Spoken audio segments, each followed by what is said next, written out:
we are going to remain on topic today because we are here for something so serious. And I had wanted to walk out first and let you all hold this.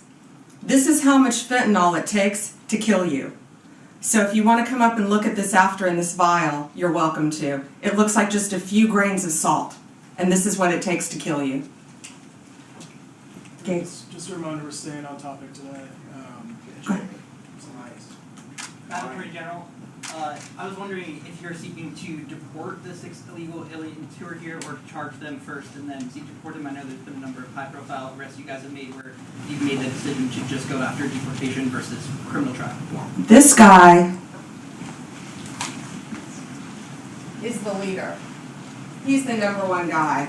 And I want them to stay in our prisons as long as possible. I have no desire to send them back to Mexico because they were coming across our border illegally. No longer will they be able to do that.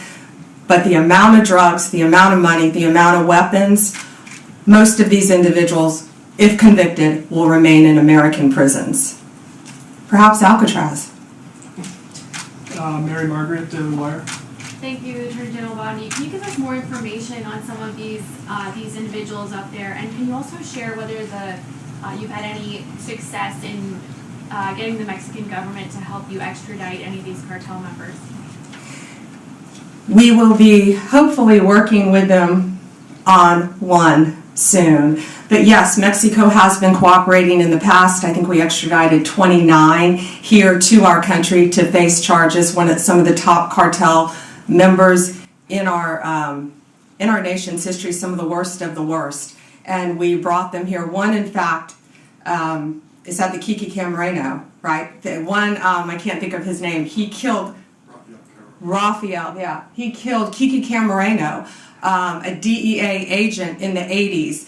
And Kiki Camareno's widow and son family had been trying to get this guy back since the 80s and could not do it. And President Trump, working hand in hand with Mexico, was able to get him back to this country. And we spoke to Kiki Camareno's widow and son, and they were both in tears. His son is now a judge, and his son had his father's handcuffs and had them engraved. And I think at some point that monster who tortured and murdered his father will be wearing those handcuffs. But he's now in American custody, along with, I think, 28 others that we were able to extradite with President Trump working with Mexico to stop this really reign of terror and this poison coming into our country. I think we have time for one more. Jake?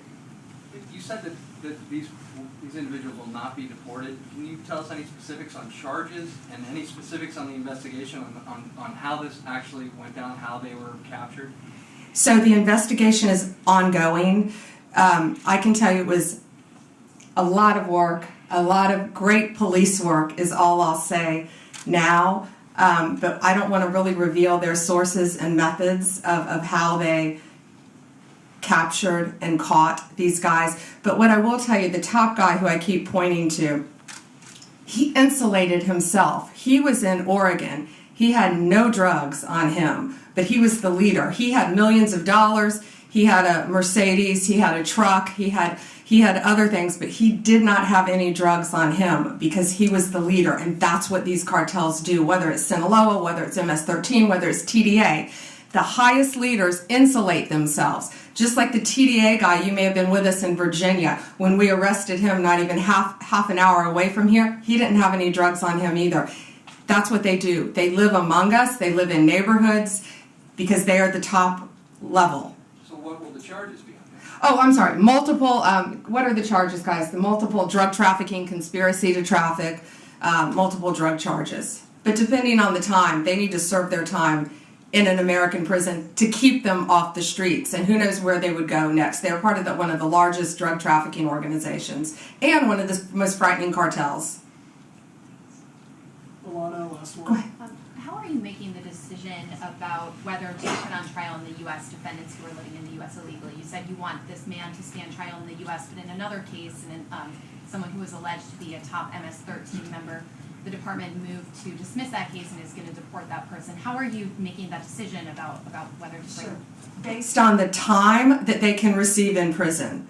These people are all facing substantial charges. Maybe that might change down the road, and they all are innocent until proven guilty. If convicted, though, they're facing a substantial amount of time in prison, and there's a very big risk. We all know releasing someone, especially to Mexico, sending them back to Mexico. Who knows? They could attempt to get through our borders, not under Donald Trump, I doubt. But they're also part of a major drug trafficking ring in Mexico. So sending them back to Mexico to continue on with their drug business isn't going to happen under this administration. Thank you guys so much. Thank you all. And if you want to see this, Alana, you may have seen this before, but if you all want to see this, it really puts it in perspective how deadly this stuff is. And that's what I wanted you all to see. Thank you all.